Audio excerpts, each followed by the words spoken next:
Hai, jumpa lagi dengan saya Erkana di channel YouTube ini. Sekarang kita memasuki pembelajaran Alkitab kita bagian 3A, yaitu bukti sejarah kematian Yesus. Ada nggak sih bukti sejarah bahwa klaim kematian Yesus itu benar-benar sesuatu yang historical atau benar-benar terjadi? Atau cuma halusinasi saja? Kita lihat ya bukti-buktinya. Quran adalah satu-satunya dokumen sejarah yang menolak kematian dan kebangkitan Yesus. Tanpa kematian dan kebangkitan Yesus, maka tidak ada kekristenan. Jadi jika dibuktikan Yesus tidak mati dan bangkit kembali, maka tidak ada dasar bagi orang Kristen untuk beriman kepada kematian dan kebangkitan Yesus. Kalau Yesus tidak dibangkitkan, maka sia-sialah iman kita. Namun sebaliknya, jika fakta sejarah, bukti-bukti dan saksi-saksi menyatakan Yesus mati dan bangkit, maka iman Kristen adalah valid dan benar. Islam dan Quran menentang dan bertolak belakang dengan pondasi iman Kristen. Dengan satu ayat, yaitu Quran Surah An-Nisa nomor 157. Wama kataluhu wama salabuhu. Mereka tidak membunuhnya dan tidak pula menyalibnya. Tetapi yang mereka bunuh ialah orang yang diserupakan dengan Isa bagi mereka. Sesungguhnya orang-orang yang berselisih paham tentang pembunuhan Isa benar-benar dalam keraguan-raguan tentang yang dibunuh itu. Mereka tidak mempunyai keyakinan tentang siapa yang dibunuh itu, kecuali mengikuti persangkaan belaka. Mereka tidak yakin bahwa yang mereka bunuh itu adalah Isa. Benarkah klaim Quran ini? Kita lihat ya. Jika klaim Quran ini berasal dari Allah yang sejati, maka Allah dalam Islam berkontradiksi dengan Allah dalam Alkitab. Sebab nubuatan mengenai penderitaan, kematian, dan kebangkitan Mesias ada dalam Alkitab dan diteguhkan oleh nubuatan para nabi dalam tulisan mereka di dalam zaman yang berbeda, dalam rentang waktu 1500 tahun. Dan Yesus datang menggenapi semua nubuatan itu secara detail. Bagaimana caranya Mesias mati sudah dinubuatkan 1000 tahun sebelumnya dengan cara ditusuk tangan dan kakinya. 700 tahun sebelum hukuman salib itu dikenal. Apa yang akan dia katakan di atas salib, dan bahwa satu pun tulangnya tidak akan ada yang akan dipatahkan. Kegelapan akan meliputi penyalipannya, dan bahwa Mesias akan bangkit pada hari ketiga juga sudah dinubuatkan. Video ini akan memberi bukti ayat Alkitab, saksi mata, sumber sejarah non-Kristen, bukti arkeologi, dan kemudian teman-teman bisa mengambil kesimpulan sendiri. Dengan demikian, jika Islam dan Quran mengambil posisi yang bertolak belakang atau berseberangan dengan Alkitab dan fakta sejarah, maka kesimpulannya Allah dalam Quran bukanlah Allah yang sama dengan Allah yang ada di dalam Alkitab. Hal ini mengarahkan kita untuk memilih siapa yang akan kita sembah sebagai Allah. Sebab keselamatan jiwa kita dan kehidupan kekal dipertaruhkan di atas pengakuan iman tentang siapakah Yesus yang sebenarnya. Saya menganggap hal ini sangat-sangat serius teman-teman. Sebab hal ini berkaitan dengan keselamatan kekal kita. Dalam Yohanes 8 ayat 23-24, Yesus mengatakan demikian. Keselamatan dan kehidupan kekal kita tergantung pada pengakuan iman kita tentang siapakah Yesus itu. Lalu Yesus berkata kepada mereka, "Kamu berasal dari bawah, tapi aku dari atas. Kamu dari dunia ini, aku bukan dari dunia ini. Karena itu tadi aku berkata kepadamu bahwa kamu akan mati dalam dosamu. Sebab jikalau kamu tidak percaya bahwa akulah dia, ego eimi, kamu akan mati dalam dosamu." Sekarang mari kita renungkan ya, Quran Surah An-Nisa ayat 157 adalah satu-satunya ayat yang menolak fakta kematian dan kebangkitan Isa Al-Masih atau Yesus Kristus menurut mereka. Yang mana ini merupakan inti iman Kristen. Walaupun ada ayat lain di dalam Quran yang bertentangan dengan ayat ini dan menyatakan Yesus mati dan diangkat ke surga. Karena ayat-ayat yang bertentangan inilah Muslim membuat tafsir sendiri bahwa Isa nanti akan mati pada waktu dia datang kembali kedua kalinya sebagai hakim. Tapi walaupun demikian ada beberapa aliran Islam yang percaya bahwa Yesus mungkin mati suri atau pingsan seperti aliran Muhammadiyah. Fakta yang kedua yang kita mau renungkan, kalau orang-orang Yahudi berkata sesungguhnya kami telah membunuh Al-Masih Isa putra Maryam Rasul Allah. Kalau orang Yahudi percaya Yesus adalah Al-Masih, mereka tidak akan membunuhnya. Dan ayat ini menegaskan bahwa yang mereka lihat di kayu salib sungguh Isa atau orang yang sama seperti Isa. Berarti ayat ini mengkonfirmasi kesaksian mereka bahwa penyalipan itu benar-benar terjadi. Fakta yang ketiga, siapa yang mengubah orang lain menjadi sama atau serupa seperti Isa? Yang mengkloning orang lain ya, supaya mirip dengan Isa. Kalau jawabannya adalah Allah, berarti bukan salah orang-orang Yahudi. Sebab murid-murid Yesus dan ibunya Maria ada di bawah salib Yesus. Islam adalah satu-satunya agama yang bingung tentang siapa yang disalibkan. Talmud, yaitu komentar rabi-rabi Yahudi dan sejarawan Yahudi, kemudian sejarawan Kristen, Yunani, Romawi, bahkan orang-orang ateis mengkonfirmasi bahwa fakta satu-satunya yang bisa diperoleh dari kehidupan Yesus adalah bahwa dia mati di kayu salib di bawah pemerintahan Pontius Pilatus. Yesus sendiri berkali-kali menubuatkan tentang kematian dan kebangkitannya sendiri. Jika Yesus tidak mati dan bangkit, berarti Yesus nabi palsu. Dan ini bertolak belakang dengan Islam, karena Islam menerima Yesus sebagai nabi Allah. Jika Yesus mati dan bangkit, berarti Quran yang palsu atau berbohong.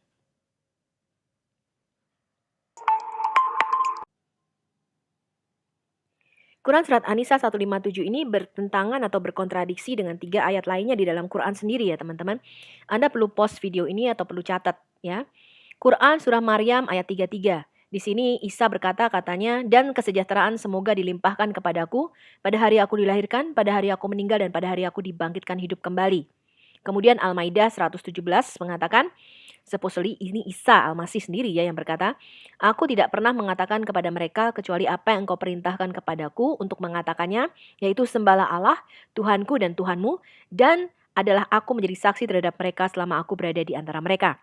Maka setelah engkau wafatkan aku. Nah, di sini Isa mengkonfirmasi Tuhan mewafatkan dia. Kemudian surah Al-Imran ayat 55.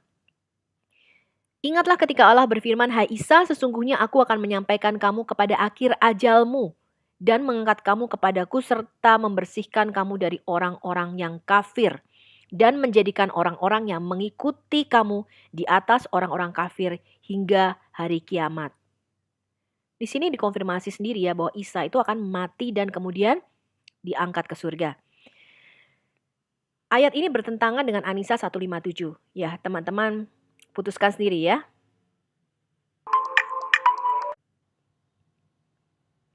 Jika Yesus tidak disalib, melainkan Allah membuat orang lain diserupakan, berarti Allah menipu orang Kristen selama berabad-abad dan menciptakan kekristenan. Jika Yesus benar-benar disalib dan mati, maka Allah menipu orang Islam selama berabad-abad.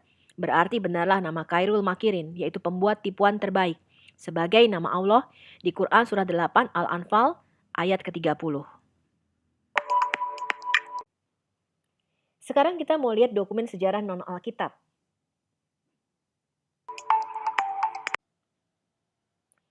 Ini adalah bukti sejarah pertama ya teman-teman yang Kristen perlu catat ini atau perlu ingat-ingat adalah Tacitus. Tacitus atau nama lengkapnya Publius Cornelius Tacitus atau Gaius itu hidup sekitar tahun 56 sampai 120 Masehi. Dia adalah seorang senator, orator dan ahli etnografi Romawi dan dia bisa dibilang yang terbaik dalam sejarawan Romawi.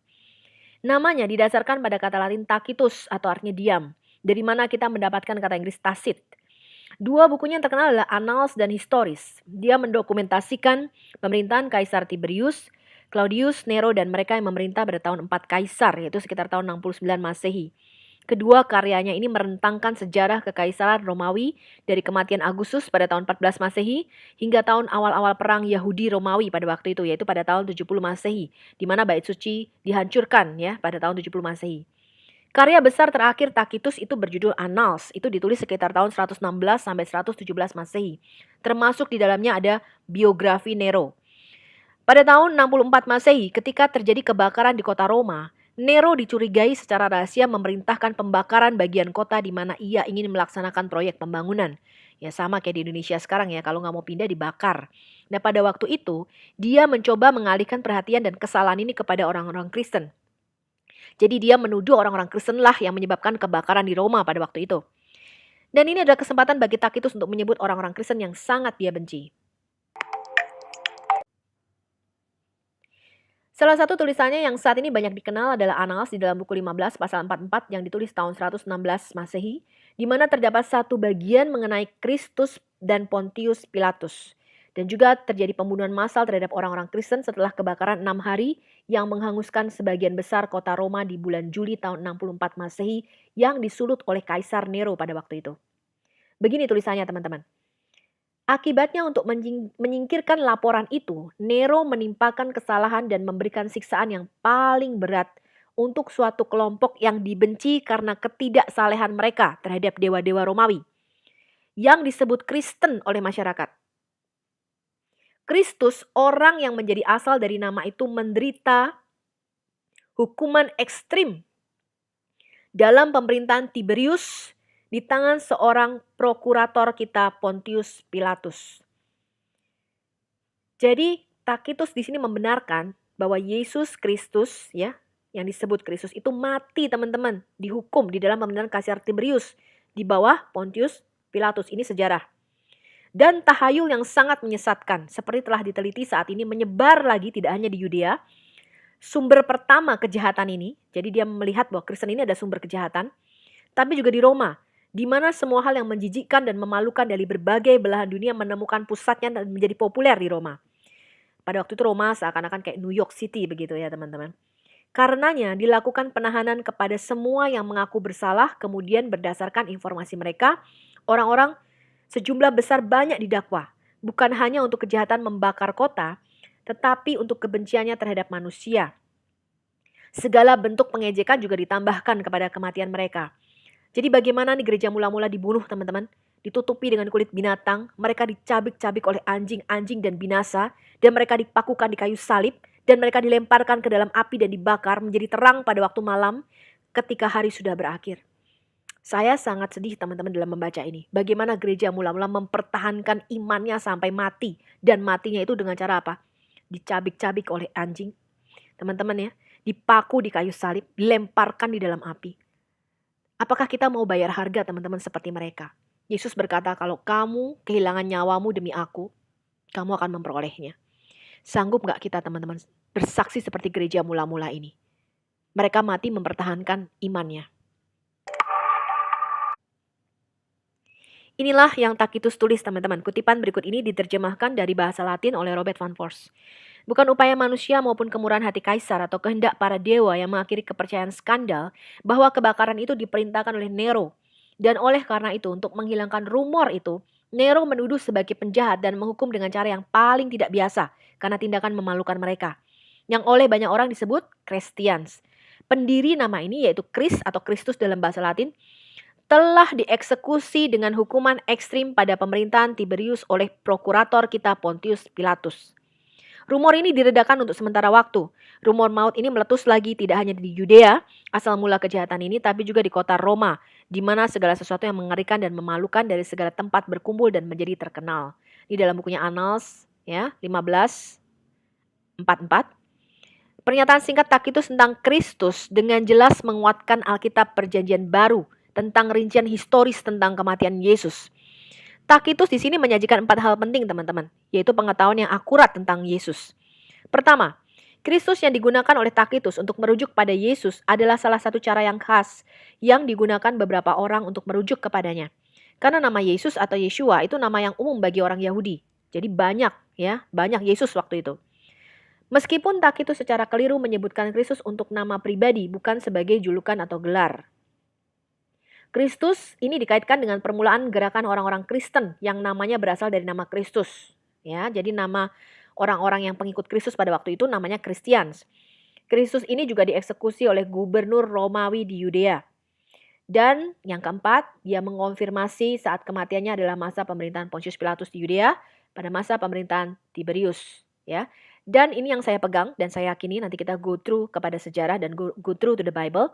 Bahwa sarjana perjanjian baru tanggal kematian Yesus adalah 30 Masehi, ya sesuai dengan nubuatan kitab Yunus. Nanti kita belajar di situ. Pilatus memerintah Yudea sekitar tahun 26 sampai 36 Masehi, sedangkan Tiberius adalah kaisar tahun 14 sampai 37 Masehi.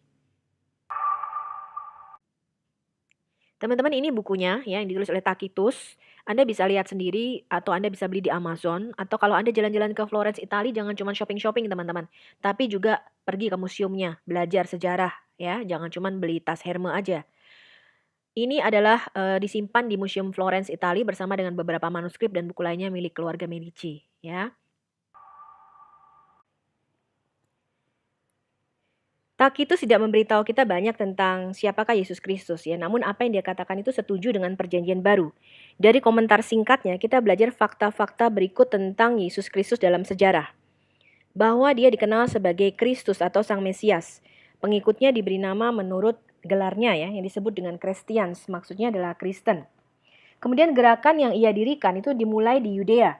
Dia dieksekusi pada masa pemerintahan Kaisar Romawi Tiberius. Dia dieksekusi atas perintah jaksa Romawi Pontius Pilatus. Tacitus ini pembenci kekristenan teman-teman dan penyembah dewa-dewa. Jadi dia menyatakan Kristen ini dianggap oleh orang Romawi sebagai budaya tahayul katanya. Ini adalah penemuan satu arkeologi yang sangat penting yaitu batu inskripsi prasasti Pontius Pilatus. Temuan arkeologis yang penting ini ditemukan selama penggalian dipimpin oleh seorang arkeolog Itali, Dr. Antonio Frova. Dia menyanggah anggapan bahwa Pontius Pilatus ini mitos, tapi bukan sejarawan ya, atau bukan tokoh sejarah. Artefak ini sekarang berada di Museum Israel di Yerusalem sebagai inventaris nomor AE 1963 nomor 104. Kemudian ada juga literatur baik Alkitabiah dan historis dan bahkan kontemporer tentang Pontius Pilatus sebagai kesaksian tentang eksistensinya. Tapi kebanyakan itu dipenuhi dengan bias agama sehingga penemuan batu prasasti ini menjadi sangat penting. Ini teman-teman bisa lihat di sini tulisannya adalah kepada para dewa Tiberium yang terhormat Pontius Pilat, prefek Yudea telah mendedikasikannya. Pilatus muncul dalam bahasa Latin dari prasasti batu kapur yang ditemukan tahun 1961 di Caesarea Maritima yang menghubungkannya dengan pemerintahan Kaisar Tiberius. Ini merujuk kepadanya sebagai prefek ya atau praefectus civitasium daripada prokurator yang disebut oleh Tacitus ya. Jadi dia prefek sebenarnya bukan prokurator. Oke, ini adalah bukti kedua yaitu Plinius Muda atau Pliny the Younger. Nah, bagi teman-teman yang belum pernah dengar nama Plinius Muda ini, sekarang Anda mulai hafalkan ya. Gaius Plinius Caecilius Secundus. Lahir sebagai Gaius Caecilius atau Gaius Secundus ya, teman-teman, yang dikenal sebagai Plinius Muda. Dia adalah seorang pengacara, penulis dan hakim Romawi kuno. Ini sangat dekat dengan sejarah ya, karena dia hidup tahun 61 sampai 113 Masehi, sejaman dengan Tacitus tadi ya. Paman dan ayahnya Plinius tua atau Pliny the Elder membantu membesarkan dan mendidiknya. Plinius ini menulis ratusan surat teman-teman. Yang 247 diantaranya itu bernilai sejarah sangat tinggi. Disimpan di museum sekarang ini. Beberapa ditujukan untuk pemerintahan kaisar atau tokoh terkenal seperti Tacitus yang tadi kita kenal. Kemudian Plinius ini juga menjabat sebagai hakim kekaisaran di bawah Kaisar Trajan. Kaisar Trajan ini memerintah antara tahun 98 sampai 117 Masehi teman-teman. Dan surat-suratnya kepada Kaisar Trajan itu memberikan salah satu dari sedikit catatan yang masih ada tentang hubungan antara pemerintahan kaisar dan gubernur provinsi. Nah, sumber bukti penting lainnya tentang Yesus dan kekristenan yang mula-mula itu dapat ditemukan dalam surat Plinius Muda kepada Kaisar Trajan. Plinius Muda adalah gubernur Romawi Bitinia di Asia Kecil. Dan dalam salah satu suratnya tertanggal sekitar tahun 112 Masehi, ia meminta saran Kaisar Trajan tentang cara yang tepat untuk melakukan proses hukuman terhadap mereka yang dituduh sebagai orang Kristen.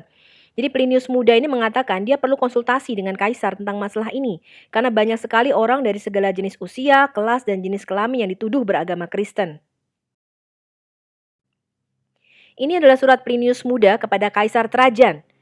Ini adalah praktekku, tuanku, untuk merujuk kepadamu semua hal yang membuatku ragu. Siapa yang bisa lebih baik memberikan bimbingan untuk keraguanku atau menginformasikan ketidaktahuanku selain Tuan?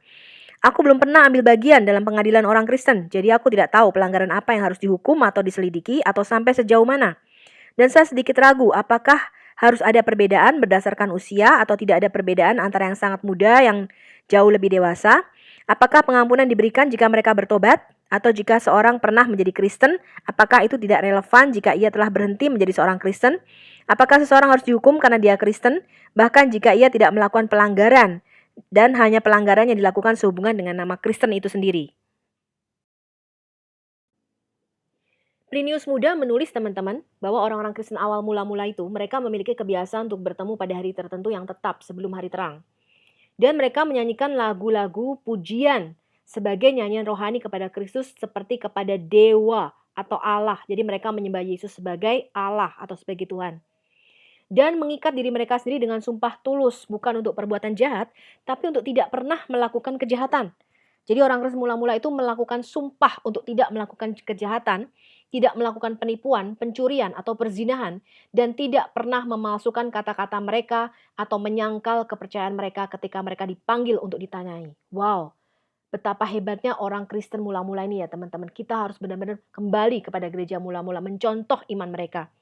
Setelah itu adalah kebiasaan mereka untuk berpisah dan kemudian berkumpul kembali untuk makan bersama. Tapi makanan yang biasa dan segala jenis makanan yang tidak berbahaya. Nah, sementara itu dalam kasus orang-orang yang menyangkal kepada saya sebagai orang Kristen, saya telah mengikuti prosedur sebagai berikut katanya. Saya menginterogasi mereka, apakah mereka orang Kristen? Mereka mengaku saya menginterogasi untuk kedua kalinya dan ketiga kalinya. Kemudian saya ancam mereka dengan hukuman. Yang bersikeras saya perintahkan untuk dieksekusi. Plinius Muda mengatakan, aku tidak ragu bahwa apapun sifat atau kredo iman mereka, mereka tuh sangat keras kepala katanya. Dan ketidakfleksibelan mereka itu patut dihukum. Ada banyak lainnya yang ikut dalam kebodohan yang sama, tapi karena mereka adalah warga negara Romawi, saya menandatangani perintah agar mereka dipindahkan ke Roma. Plinius Muda, tertanda Gubernur Romawi Bitinia dan Augur. Begitu suratnya kepada Kaisar Trajan. Ini adalah surat balasan Kaisar Trajan kepada Plinius Muda. Dikatakan, kamu mengikuti prosedur yang tepat, Plinius kesayanganku, dalam mengadili kasus-kasus mereka yang telah Anda kecam sebagai orang Kristen. Karena tidak mungkin menetapkan aturan umum apapun untuk dijadikan semacam standar tetap. Mereka tidak harus dicari. Jika mereka dikecam dan terbukti bersalah, mereka harus dihukum. Dengan mengikuti hal ini, bahwa siapapun yang menyangkal bahwa dia adalah seorang Kristen dan benar-benar membuktikannya, yaitu dengan menyembah dewa-dewa kita, meskipun ia dicurigai di masa lalu, akan mendapatkan pengampunan melalui pertobatan. Jadi kalau mereka berbalik dari Kristen, kemudian menyembah lagi dewa-dewa Romawi, berarti mereka mendapatkan pengampunan, kata Kaisar Trajan ya. Namun tuduhan yang ditujukan secara anonim seharusnya tidak memiliki tempat dalam penuntutan kasus pengadilan. Karena ini adalah semacam presiden yang berbahaya dan tidak sesuai dengan semangat zaman kita. Tertanda Kaisar Trajan, kebenaran pagan. Tulisan Plinius Muda ini, teman-teman, memberi kita sejumlah wawasan yang menarik tentang kepercayaan dan praktek orang Kristen mula-mula atau gereja mula-mula ya. Pertama, kita melihat orang Kristen atau gereja mula-mula itu secara teratur bertemu pada suatu hari tertentu untuk beribadah. Yang kedua, penyembahan mereka diarahkan kepada Kristus menunjukkan bahwa mereka sangat percaya pada keilahiannya. Dan lebih jauh, para ahli menafsirkan pernyataan Plinius Muda bahwa nyanyian pujian yang dinyanyikan kepada Kristus sebagai Allah adalah referensi pada fakta yang agak berbeda. Tidak seperti dewa-dewa lain yang disembah, Kristus itu adalah tokoh sejarah atau orang yang pernah hidup di bumi. Nah, jika penafsiran ini benar, Plinius mengerti bahwa orang Kristen itu menyembah seorang tokoh sejarah atau seorang manusia yang sebenarnya sebagai Tuhan. Tentu saja ini sepenuhnya sesuai dengan doktrin perjanjian baru bahwa Yesus adalah Allah dan manusia.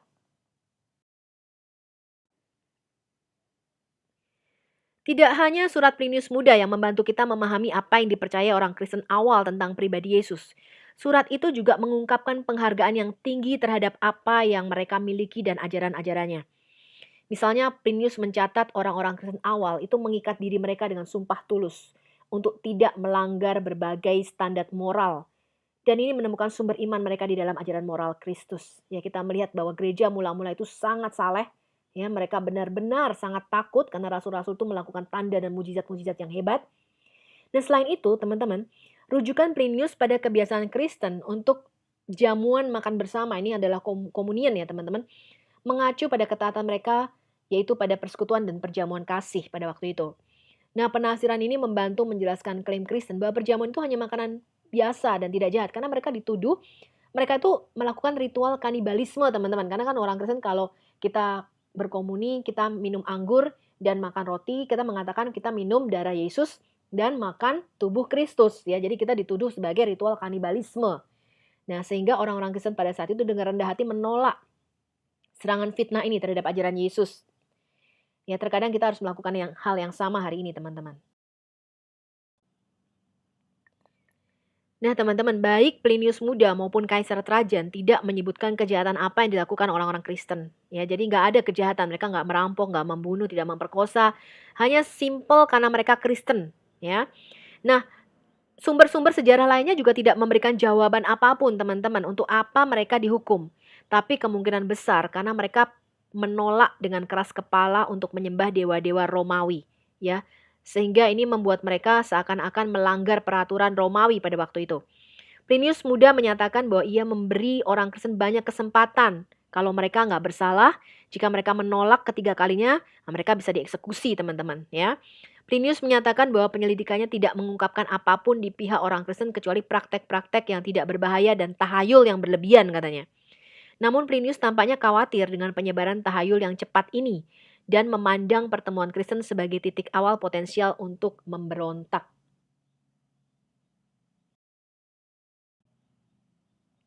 Ini adalah surat dari Plinius Muda. Anda bisa beli juga di Amazon, teman-teman. Ini adalah fakta sejarah ya. Jadi Anda bisa belajar supaya pengetahuan Anda tuh luas gitu, teman-teman. Plinius Muda mengkonfirmasi bahwa orang Kristen awal itu sangat keras kepala mempertahankan iman mereka sampai mati. Nah, sejarah mengkonfirmasi bahwa orang-orang Kristen awal itu mati sebagai martir, teman-teman. Dimakan singa atau dibakar hidup-hidup. Semua murid Yesus itu mati syahid kecuali Rasul Yohanes yang setelah digoreng dalam minyak panas hidup dan dibuang ke Pulau Patmos. Kemudian di sana dia mendapatkan pewahyuan dan menulis kitab Wahyu yang terakhir ya teman-teman. Plinius Muda mengkonfirmasi mereka mengadakan perjamuan kudus untuk mengenang wafat dan kebangkitan Yesus sesuai kitab suci. Plinius Muda mengkonfirmasi bahwa orang Kristen itu menyembah Yesus sebagai Tuhan. Itu pada awal-awal abad 100 Masehi. Jadi awal-awal antara tahun 50 sampai 100 Masehi. Sehingga tuduhan Yesus diangkat sebagai Tuhan di Konsili Nikea tahun 325 Masehi, seperti tuduhan Hajah Ibu Irene Handono, itu adalah sangat-sangat keliru, tidak sesuai dengan fakta sejarah yang ada ya teman-teman. Kebohongan publik itu namanya. Saya mau menegaskan kepada teman-teman iman gereja mula-mula kita. Roma 8 ayat 35 sampai 39. Teman-teman di sini lihat gambar bagaimana gereja mula-mula itu seperti gladiator dimakankan singa, kemudian dibakar hidup-hidup. Rasul Paulus mengatakan demikian teman-teman. Siapa sih yang dapat memisahkan kita dari kasih Kristus? Siapa yang akan memisahkan kita dari kasih Kristus? Penindasankah atau kesesakankah atau penganiayaankah? Atau kelaparan atau ketelanjangan atau bahaya atau pedang? Seperti ada tertulis oleh karena engkau kami ada dalam bahaya maut sepanjang hari. Kami telah dianggap sebagai domba-domba sembelihan. Tetapi dalam semuanya itu kita lebih daripada orang-orang yang menang. Oleh dia yang telah mengasihi kita. Sebab aku yakin baik maut maupun hidup. Baik malaikat-malaikat maupun pemerintah-pemerintah. Baik yang ada sekarang maupun yang akan datang. Atau kuasa-kuasa. Ini kuasa spiritual ya teman-teman. Roh-roh jahat di udara. Baik yang di atas maupun yang di bawah. Atau makhluk apapun juga. Tidak ada yang dapat memisahkan kita dari kasih Allah yang ada di dalam Kristus Yesus Tuhan kita. Amin. Ya teman-teman, kita harus mencontoh iman gereja mula-mula ini. Bukti ketiga, teman-teman harus mendengar nama besar ini yang bernama Flavius Josephus. Ini seorang Yahudi teman-teman ya, tapi namanya nama Yunani ya karena dia diangkat saudara ya. Nanti kita akan melihat sejarah Flavius Josephus ini. Dia hidup tahun 37 sampai 100 Masehi. Jadi ini sangat dekat dengan sejarah ya. Jadi perkembangan Kristen awal-awal dia menyaksikannya, dia saksi sejarah. Dia adalah seorang sejarawan dan apologetika Yahudi, keturunan Imam Besar Harun, teman-teman. Dia yang bertahan dari penghancuran Bait Allah dan pembunuhan Yahudi massal tahun 70 Masehi. Jadi dia pemimpin pemberontakan kepada Romawi waktu itu. Ia menulis bahwa ia adalah Yusuf anak Matias, imam di Yerusalem. Ia memimpin militer Yahudi di Galilea. Kemudian setelah banyak yang bunuh diri, nanti kita belajar sejarah sedikit. Dia menyerah kepada Romawi, teman-teman. Ya, jadi Josephus menyerah sebagai tawanan. Kemudian dia memberikan informasi intelijen kepada pasukan Romawi. Pasukan Romawi dipimpin oleh Flavius Vespasianus dan anaknya Jenderal Titus waktu itu. Nah, Jenderal Titus inilah yang menghancurkan Bait Allah tahun 70 Masehi di Yerusalem. Nah, kemudian Josephus ini seakan-akan menjadi juru runding antara kedua belah pihak gitu ya. Jadi seakan-akan mata-mata ganda gitu ya, double spies gitu ya kalau dibilang. Tahun 71 Masehi dia dibawa ke Roma, teman-teman. Dia ikut bersama dengan Flavius menjadi warga negara Romawi, dia diangkat menjadi warga negara Romawi. Kemudian di Roma di bawah pelindungan Flavius, dia mengambil nama Flavius ini sebagai namanya, Titus Flavius Josephus. Dia menulis karya-karya yang sangat terkenal. Karya Josephus memberikan informasi tentang perang Yahudi dengan Romawi. Josephus dianggap sebagai pengkhianat bangsa Yahudi waktu itu. Sekalipun demikian, dia menegaskan dia tetap setia pada Taurat. Nah, karya Yosefus ini teman-teman, itu menjadi rujukan sejarah di luar Alkitab. Jadi Yosefus itu menunjukkan bahwa ada keempat kelompok pada waktu itu, yaitu Farisi dan Saduki, itu yang ada juga di dalam Alkitab kita. Kemudian kaum Zelot, ya, salah satu murid Yesus itu adalah Simon orang Zelot, yang nanti akan memimpin berbagai macam pemberontakan terhadap Romawi pada waktu itu ya. Kemudian kaum Eseni atau kaum Esen, itu dia menulis gulungan kitab Laut Mati di Qumran. Jadi mereka tuh menyendiri seperti semacam biarawan ya teman-teman. Nanti kita akan belajar mengenai The Dead Sea Scroll. Ia menulis tentang kaum Makabe, dinasti Hasmonean, bangkitnya Herodes Agung, Pontius Pilatus, Raja Agripa I dan II, Yohanes Pembaptis, Yakobus saudara Yesus, dan Yesus Kristus. Kita akan melihat salah satu bukunya yaitu The Antiquities of the Jews, ya, atau sejarah kuno Yahudi, yang disusun pada tahun ke-13 pemerintahan Kaisar Romawi Flavius Domitian. Terdiri dari 21 volume ya teman-teman. Ini mengenai sejarah penciptaan sampai pada masa hidupnya pada waktu itu, ditulis dalam bahasa Yunani. Dan dalam bukunya Perang Yahudi tidak ada referensi mengenai Yesus, tapi dalam bukunya Antiquities, ini sangat terkenal, dia menyebut 2 kali referensi mengenai Yesus Kristus.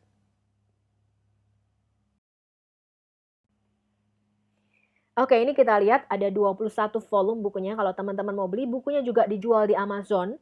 Kemudian disimpan juga di perpustakaan atau museum-museum dunia lainnya ya teman-teman.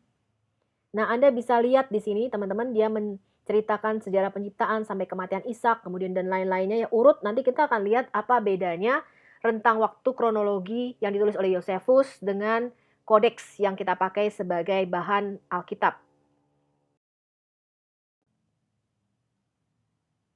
Oke, ini adalah buku yang dia tulis ya teman-teman. Kesaksian Yosefus mengenai Yesus Kristus di dalam bukunya itu disebut Testimonium Flavianum. Jadi kira-kira pada waktu itu hiduplah Yesus seorang yang bijak gitu ya, jika memang dapat disebut seorang manusia, karena dia adalah orang yang melakukan perbuatan-perbuatan menakjubkan katanya ya. Dia adalah seorang guru dari orang-orang yang menerima kebenaran dengan senang hati. Dia memenangkan banyak orang Yahudi dan banyak orang Yunani. Dia menyebut dirinya Mesias. Dan atas tuduhan orang-orang yang ternama di antara kami, Pilatus telah mengutuknya di kayu salib. Jadi Yosefus membenarkan Yesus mati di kayu salib di bawah pemerintahan Pontius Pilatus. Ini sejarah ya. Jadi Anda lihat itu tulisan yang diwarnai biru di situ. Itu adalah Testimonium Flavianum namanya ya. Sekarang disimpan di mana nih teman-teman? Naskah ini disimpan di Museum Prancis. Ya, sekali lagi kalau ke Prancis Anda harus jalan-jalan ke museum. Jangan cuma shopping saja. Yang lebih pendek dari 2 referensi ini tentang Yesus, dia juga menyebut Yakobus. Yakobus itu adalah penulis surat Yakobus yang ada di Alkitab ya teman-teman. Itu adiknya Yesus, yaitu adiknya yang paling besar. Dia adalah saudara Yesus sebagai pemimpin gereja di Yerusalem. Dengan tidak adanya gubernur Romawi sementara antara kematian Festus dan kedatangan gubernur Albinus pada tahun 62 Masehi, imam besar Ananus, jadi imam besar di Yerusalem waktu itu namanya Ananus, dia menghasut rakyat untuk mengeksekusi Yakobus. Yakobus ini adalah adiknya Yesus, ya. Kemudian Yosefus menggambarkannya sebagai berikut.